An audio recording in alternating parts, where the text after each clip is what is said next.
From Nebraska's trusted news source, this is Channel 8 News at 5. Coming up tonight, Lincoln Public Schools addresses school safety after the tragedy in Nashville. Also tonight, a life-saving drug is now available over the counter.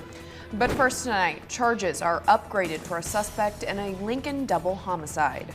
Good evening, everyone, and thank you for joining us. The Lincoln woman accused of running over and killing two men with her car on Monday is now facing first-degree murder charges. This afternoon, she made an appearance in court where her bond was set at $2 million. Channel 8's Mackenzie Johnson was at the courthouse and joins us now with more. Mackenzie?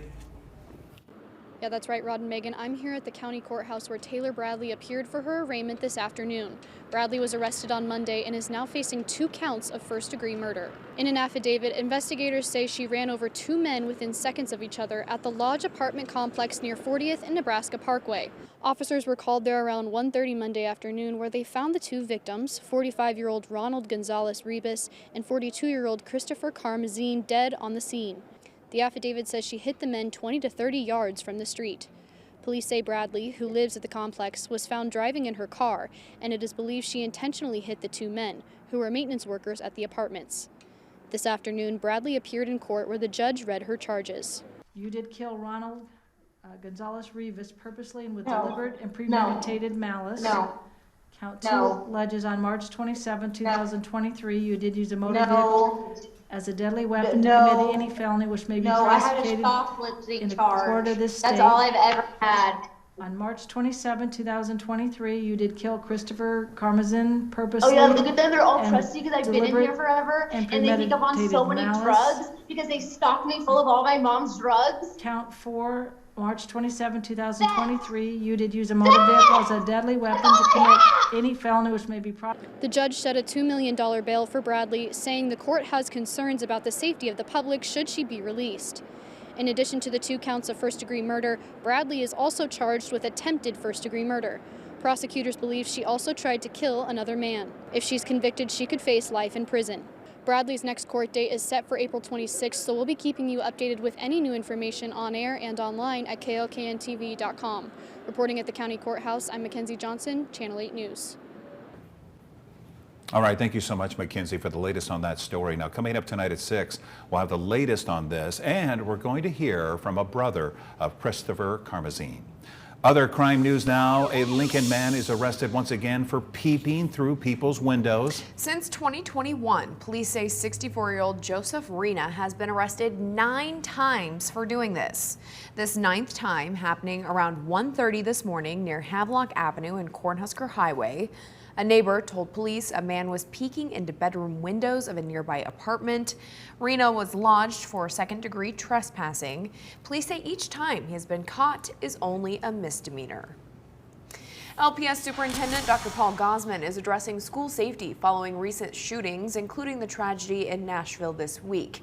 He spoke at last night's Board of Education meeting and stressed the importance of immediately reporting concerns when something just doesn't feel right. He said every single report they receive is taken very seriously and thoroughly investigated. But at any time there is news of another tragic and senseless act of violence, especially targeting children and our schools, it causes concern. Every child absolutely deserves to go to school in a safe, warm, and loving environment that fosters learning. Every staff member deserves to go to work and not fear for their life. Gosman added the district does work with local, state, and national law enforcement. Their goal is to develop protocols that keep students and staff safe. Remember, you can report any concerns by using the green Safe to Say button on the district's website. You can find it located in the bottom left corner of lps.org. We have new details now in America's latest mass shooting. ABC News obtaining an investigative breakdown of what happened minute by minute at the Covenant School in Nashville. At 9:53 Monday morning, security cameras show the shooter entering the parking lot. A few moments later, she messaged a friend saying she was planning to die that day. And at 10:10, the suspect, armed with 3 guns, breaking into the school through a locked side door by shooting out the windows with her guns. 3 minutes later, police were alerted, and they've released dramatic body camera footage of their response. There's no standing around the hallway talking about it, asking for extra equipment or more people. We could have been talking about more tragedy than what we are. We had 6 innocent, beautiful lives that were taken, and we had officers that went in harm's way to stop this. Law enforcement officials have not identified a specific motive, but the shooter is a former student of the school. Authorities say she was being treated for an emotional disorder, but was still able to legally purchase 7 guns. And back in Nebraska, flags will be flown at half-staff this week. Governor Pillen says it's to honor the victims of that deadly shooting. The announcement came on the heels of a request from the White House to do so, and is customary for national tragedies to show respect, mourning, or distress. Governor Pillen says flags have been ordered to remain at half-staff until sunset on Friday. Other news now, fentanyl overdoses in the U.S. could be better prevented now that a life-saving drug has been made available over the counter. The drug Narcan has commonly been used by first responders to help stop an overdose. But it was only available to the public through prescriptions until now. Channel 8's Matthew Mitleider has the details. With the FDA's approval of over-the-counter Narcan in pharmacies, pharmacists say it will only get easier to stop an opioid overdose. In 2022, investigators seized about 4.8 million lethal doses of fentanyl in the Midwest, according to the Drug Enforcement Administration's Omaha division. Fentanyl is an incredibly dangerous drug, often disguised in pain medication. As little as 2 milligrams, the size of a pencil tip, could lead to a lethal overdose. However, with Narcan, a fentanyl overdose can be easily counteracted for a short time, allowing the person overdosing to get to a hospital. I spoke with a pharmacist who explained that when a person is overdosing on opioids, it's important to get Narcan to them right away, and these over-the-counter supplies will help. You'll open the box, you'll take out the nasal spray, hold it like this, and insert it in their nostril and administer the dose. And then they should hopefully come back within just a few minutes. If they don't, you can use the second nasal spray that's in there in the other nostril. Now anyone will be able to buy the medication at pharmacies, drugstores, grocery stores, gas stations, and even online. Experts say while doses of Narcan will likely be expensive, the drug may eventually be sold by more generic brands, which could bring down the price. Pharmacists say the drug should be in stores soon, so be on the lookout if you'd like to pick some up. Reporting in Lincoln, this is Matthew Mitleider, Channel 8 News. And the FDA now has a plan in place to make sure the U.S. supply of baby formula stays constant and safe. It includes making sure the formula industry can identify risks to the supply chains and develop plans to deal with it. The FDA will also expand and improve training for inspecting manufacturers. It will also work closely with the U.S. Department of Agriculture to strengthen its WIC program. Well, Rusty, our temperatures went the wrong way today. Definitely not really feeling like a spring day. It's chilly. No, this is what Mother Nature's doing. She's making today just really, really cold. So tomorrow feels really, really warm. It is going to warm up tomorrow quickly. We're going to see those high temperatures jump into the 60s and eventually the lower 70s by tomorrow afternoon. So tomorrow's going to feel much different than today did. Outside in Beatrice, lots of sunshine, a mixture of clouds and sun. We did have mostly cloudy skies for a good portion of the day. Schoen's Roofing does have a kind of just a cool, quiet afternoon going on. 52 degrees in Beatrice, so not bad. 50 in Nebraska City, but it is colder the further north and west you go. 48 in Lincoln, so not terrible there, but still well below average.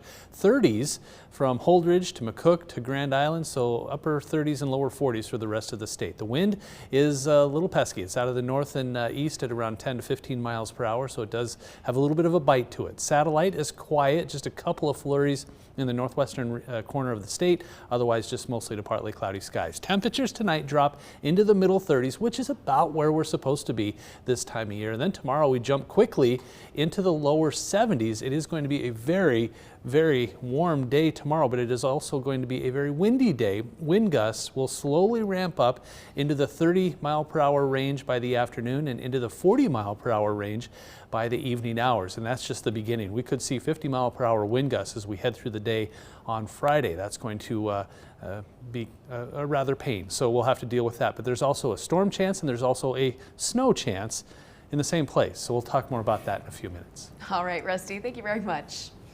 Well, today we follow our final candidate in the running to become Lincoln's next mayor, Suzanne Geist. Channel 8's Danielle Kaiser sat down with Geist on what she's hoping to bring to the capital city if elected. Mayoral candidate and State Senator Suzanne Geist announced her run in early September of last year. She says public safety, roadways, and community trust are her top priorities. I think the most important thing that the community needs to know is this is a place that I have called home for over 40 years. My husband's family has been in Lincoln for nearly a century. I love this city. I love the opportunities that are here. When it comes to public safety, Geist says her experience in legislature has prepared her to work with law enforcement. It's not just making sure they're well paid, not just giving verbal agreement that I support law enforcement or I support our first responders.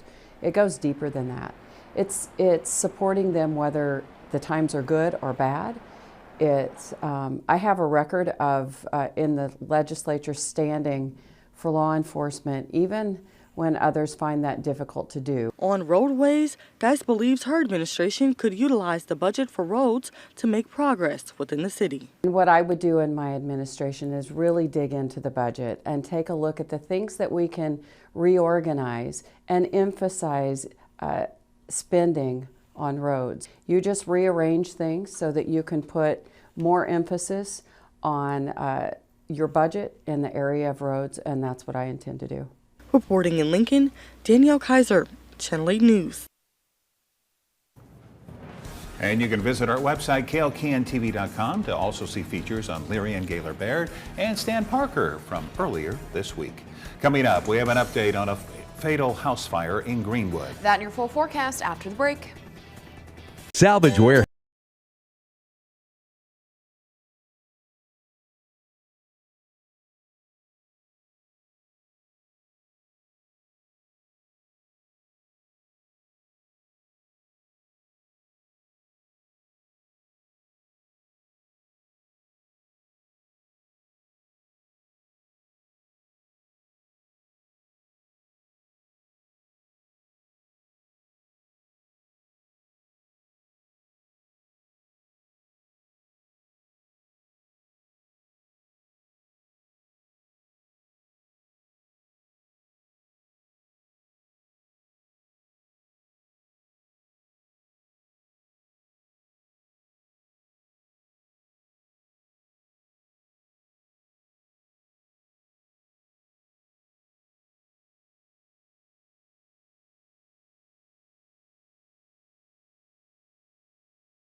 New details tonight on a deadly house fire in Greenwood last Thursday. That's right. Officials have released the victim's name. He's 58-year-old Jess Ray Hunt.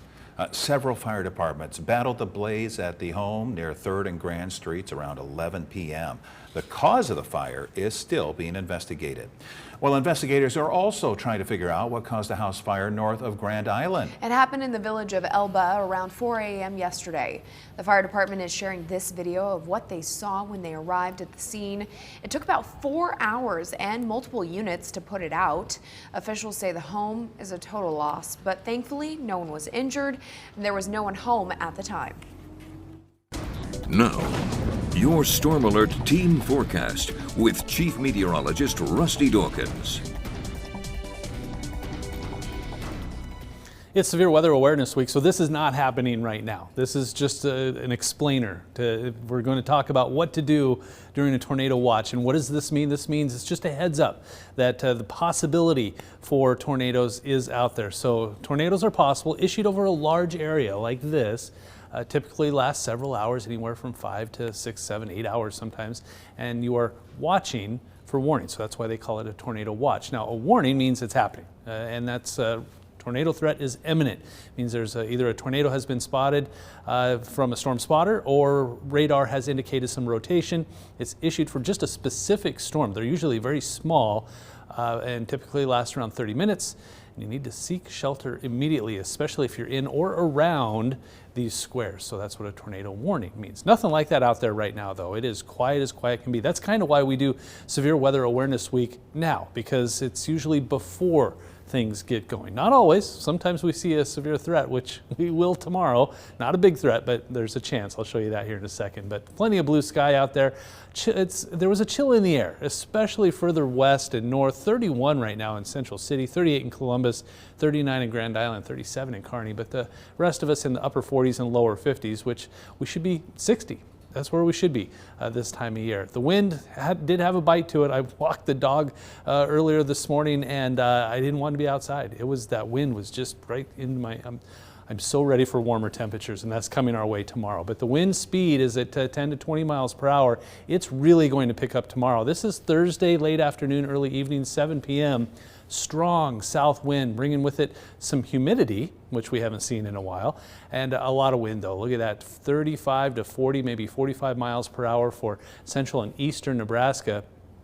And that's not even the worst of it. This is Friday morning, late Thursday night, Friday morning, 45 to 50 mile per hour wind gusts are expected for central and eastern Nebraska. They kind of take a little bit of a break. This is 7 a.m. Friday, down to 25 to 30 miles per hour, but they ramp right back up for everybody by Friday afternoon into the evening hours, and spots of 50 to 55, maybe 60 mile per hour wind gusts are in place, and it's kind of switching around. Notice it was out of the south. Now, as a cold front plows through, it's going to be out of the north and west. So with the warm temperatures comes the strong southerly to eventually northwesterly wind. Now, it's quiet out there now, nothing really going on, but we've got lots to talk about. Here's Stormcast.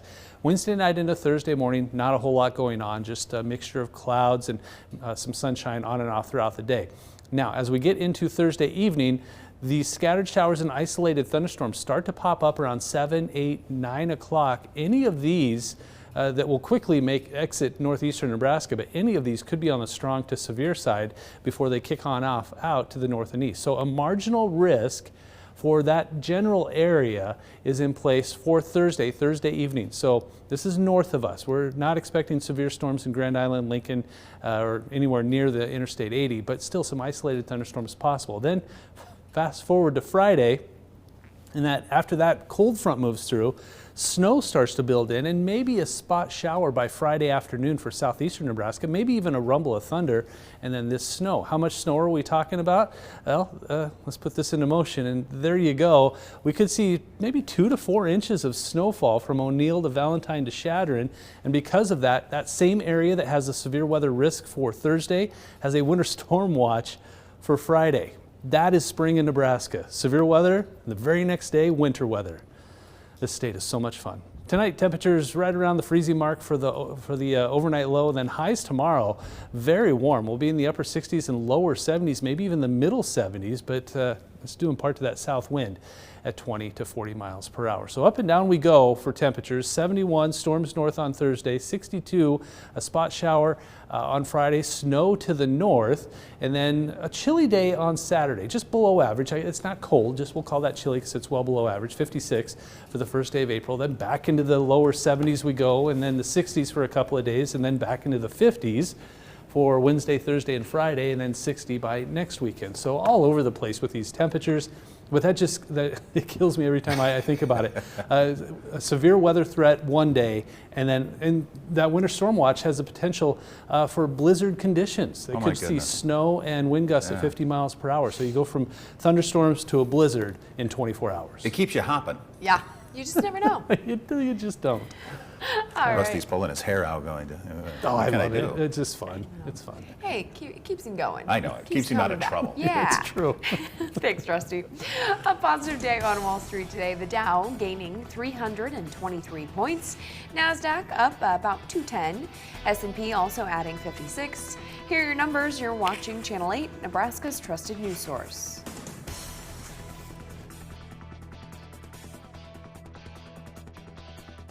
Tonight, the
It's more of a We need a little patience to go along with this weather forecast, because it's going to change up on us. Every 12 hours it's going to be different than it was the time before. So this is what it looks like outside right now. It's not bad. We've got a mixture of clouds and sun and a little bit of a wind out of the north. Notice the flags are just, kind of out there, but those flags are going to get a workout Thursday and Friday and even into Saturday a little bit. So it's a little chilly out there in some spots, like in Aurora. It's 42 degrees, 45 in York, and 40 in Norfolk. Plenty of sunshine, though, for a lot of us. A mixture of clouds and sun, anyway. 48 in Lincoln, 52 in Beatrice, 38 in Columbus. Satellite showing that mixture of clouds and sun. Maybe a couple of snowflakes way off to the north and west towards Cherry County.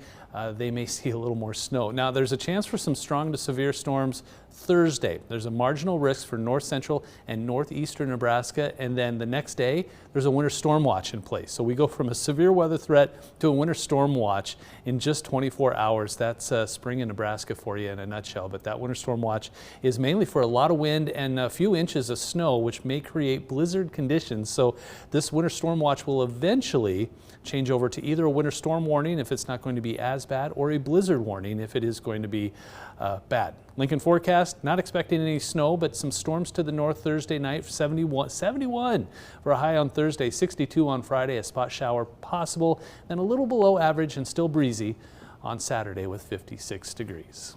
All right, thank you, Rusty. And thank you so much for joining us tonight. Have a wonderful evening. We'll see you right back here at 6 o'clock. With the Channel 8 News mobile app, you'll be the first to know. Get alerts about breaking news and weather, all in the palm of your hand.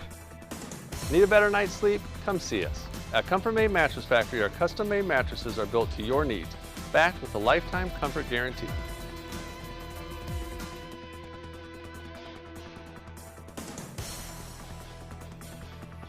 Closed captioning on Channel 8 Eyewitness News is brought to you by Christensen Hearing Analytics. Don't buy a pre-owned Honda unless Honda certified it. Drive